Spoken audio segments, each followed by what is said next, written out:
aturan yang kedua dari uang adalah punya pemikiran long term, yang jangka panjang.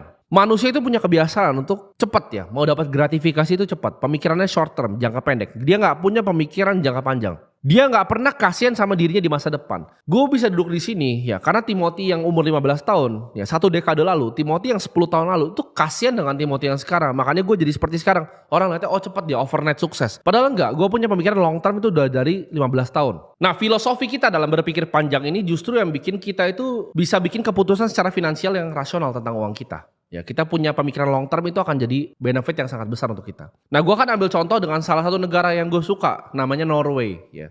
Jadi kalau kalian tahu, Norway itu dulu bukanlah negara yang kaya, tapi sekarang merupakan salah satu negara paling kaya di dunia. Kenapa? Karena 1969 Norway itu ketemu minyak. Di saat 1969 dia ketemu minyak, dia tahu bahwa minyak ini akan habis. Jadi karena dia mau jaga warganya, yang dilakukan Norway adalah dia ciptakan SWF ini. Fund ini diciptakan ya.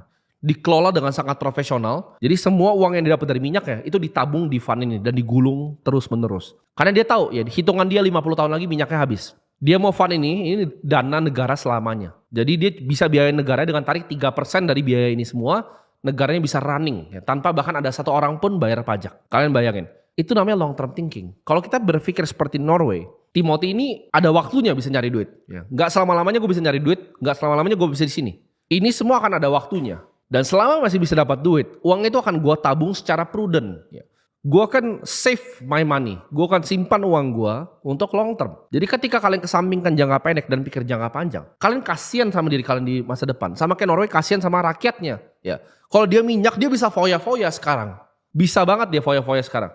Tapi dia tahu dalam 50 tahun minyaknya akan habis. Jangan jadi seperti negara bodoh. Gak punya kemauan untuk berpikir long term. Jadilah individual yang punya kemampuan long term thinking.